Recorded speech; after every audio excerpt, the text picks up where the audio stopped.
Hello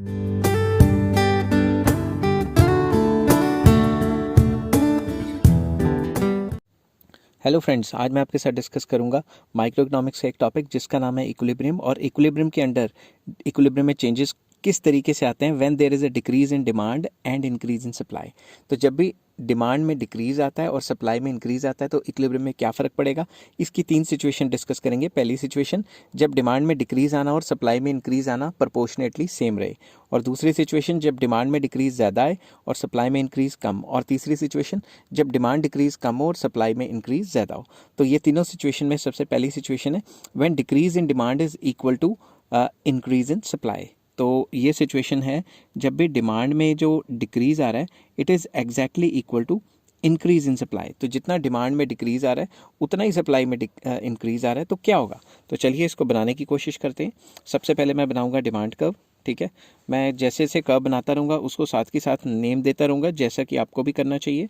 ठीक है, और फिर मैं सप्लाई कर्व बना रहा हूँ। सप्लाई कर्व को भी साथ के साथ नाम दे दिया SS। तो नई डिमांड और नई सप्लाई कर्व आपस में कहाँ इंटरसेक्ट हुई, ई पॉइंट पे। ये ई पॉइंट क्या है, इनिशियल लेवल ऑफ इक्विलिब्रियम। तो ये जो ई पॉइंट ऑफ इक्विलिब्रियम है इसको हमने डॉटेड लाइन से जोड़ दिया वाई एक्सिस से, तो इक्विलिब्रियम प्राइस आ गया। अगर डॉटेड लाइन से एक्स एक्सिस से जोड़ते हैं तो ये इक्विलिब्रियम क्वांटिटी आ गई जो कि इनिशियल लेवल पे है। ठीक है, नेक्स्ट हम क्या करेंगे, हम डिमांड में डिक्रीज करेंगे। तो जब भी डिमांड डिक्रीज होती है तो क्या होता है, जब भी डिमांड डिक्रीज होती है तो डिमांड लेफ्ट वर्ड शिफ्ट होती है। ठीक है, तो मैं डिमांड को लेफ्ट वर्ड शिफ्ट कर देता हूँ। डिमांड में लेफ्ट वर्ड शिफ्ट हो गई है, इसको थोड़ी सी छोटी कर देते हैं डिमांड को। तो नई डिमांड ये आ गई है, तो मैंने यहाँ पे इसका नाम दे देना है नई डिमांड कर्व का D1 तो जब भी डिमांड डिक्रीज होती है आपको पता है ना लेफ्ट वर्ड शिफ्ट होती है। अब सप्लाई क्या करनी है, इंक्रीज। तो सप्लाई को इंक्रीज करके दिखा देते हैं। तो सप्लाई में जब भी इंक्रीज होता है तो सप्लाई राइट वर्ड शिफ्ट होती है। ठीक है, तो सप्लाई में इंक्रीज करके दिखा देते हैं। तो जब भी नई डिमांड और नई सप्लाई सेम लेवल से इंक्रीज डिक्रीज होगी तो आपने क्या करना है, दोनों में गैप सेम रखना है। ठीक है, तो अगर मैं नई सप्लाई कर्व को नाम दे रहा हूँ तो ये आ गया SS।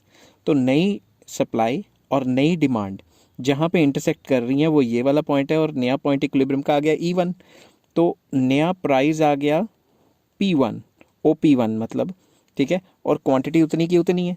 तो ये बात तो मैंने आपको पहले भी बताई थी कि जब भी डिमांड या सप्लाई में प्रोपोर्शनेट सेम चेंज आता है तो प्राइस या क्वांटिटी में से एक चीज़ सेम रहती है। ठीक है, ये थोड़ा मुझे टेढ़ा सा लग रहा है क्योंकि मेरे पास यहाँ स्केल नहीं है, आपके पास तो स्केल है तो आप सीधी भी लाइनें बना सकते हो। ठीक है, यहाँ मुझे थोड़ा अंदाजे से बनाना पड़ रहा है। नेक्स्ट सिचुएशन आ जाती है डिक्रीज इन डिमांड। जब डिमांड में क्या आता है, decrease is more than increase in supply.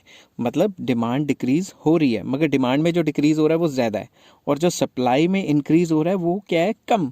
ठीक है, ये बात याद रखना। इस सिचुएशन में इक्विलिब्रियम पे क्या फ़र्क पड़ेगा, चलिए देखते हैं। तो सबसे पहले मैं बनाता हूँ डिमांड कर्व, इसको साथ के साथ ही नाम दे देता हूँ DD is the demand curve. ठीक है, अब मैं बनाता हूँ सप्लाई कर्व, इसको भी साथ के साथ ही नाम दे देता हूँ SS। तो ये हो गया डिमांड एंड सप्लाई कर्व, जहाँ पे दोनों इंटरसेक्ट करती हैं वो इक्विलिब्रियम। और यहाँ पे मैंने डॉटेड लाइन से बना दिया इक्विलिब्रियम प्राइस और एक्स एक्सिस पे ज्वाइन करवाऊंगा तो ये हो गया इक्विलिब्रियम क्वांटिटी। ठीक है, अब मुझे बनाना है डिमांड में डिक्रीज़ आ रही है मगर ज़्यादा आ रही है।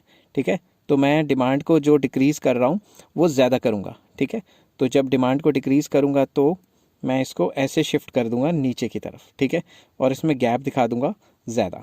तो डिमांड में डिक्रीज़ हो रहा है मगर क्या हो रहा है, ज़्यादा डिक्रीज़ हो रहा है। तो मैंने इसको नीचे शिफ्ट कर दिया है, मतलब लेफ्टवर्ड शिफ्ट कर दिया है। कई लोग इसको डाउनवर्ड शिफ्ट भी कह देते हैं, तो कोई हर्ज नहीं है इसमें। तो D1 तो बेसिकली तो लेफ्टवर्ड शिफ्ट ही हुआ ना। अब सप्लाई क्या हो रही है, इंक्रीज़, मगर सप्लाई में जो इंक्रीज़ हो रहा है वो कम हो रहा है। ठीक है, तो अब मैं सप्लाई का इंक्रीज़ आपको दिखा देता हूँ। तो जब मैंने सप्लाई को इंक्रीज़ किया तो मैंने सप्लाई को इंक्रीज़ तो किया है मगर जो गैप है ना सप्लाई में वो कम है। ठीक है, वही तो सिचुएशन है ना, सप्लाई कम इंक्रीज़ हो रही है और डिमांड ज़्यादा डिक्रीज़ हो रही है। तो सप्लाई जब इंक्रीज़ होती है तो वो राइट वर्ड शिफ्ट में होती है। अब देखो यहाँ से नई सप्लाई, यहाँ से नई डिमांड कहाँ पे इंटरसेक्ट हो रही है, यहाँ पे।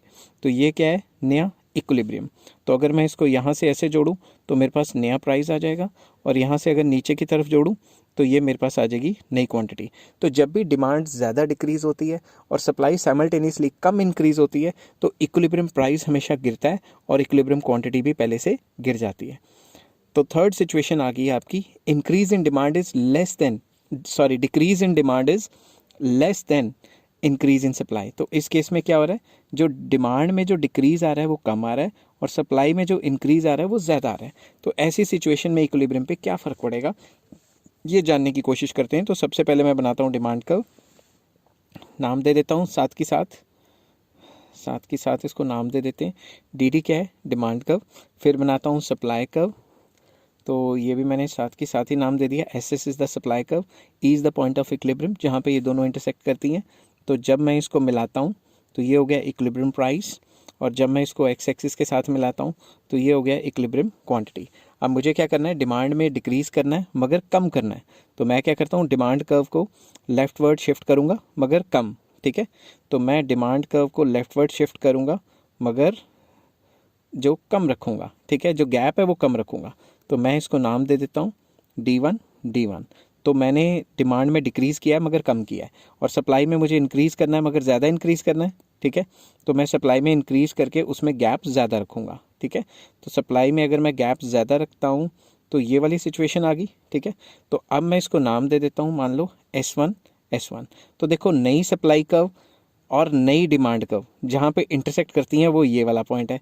तो नया पॉइंट इक्विलिब्रियम क्या हो गया, E1। समझ की बात। और ये आपको पता होना चाहिए, सप्लाई में मैंने ज़्यादा गैप दिखाया क्योंकि सिचुएशन में ये दिखाना है कि सप्लाई ज़्यादा इंक्रीज़ हो रही है।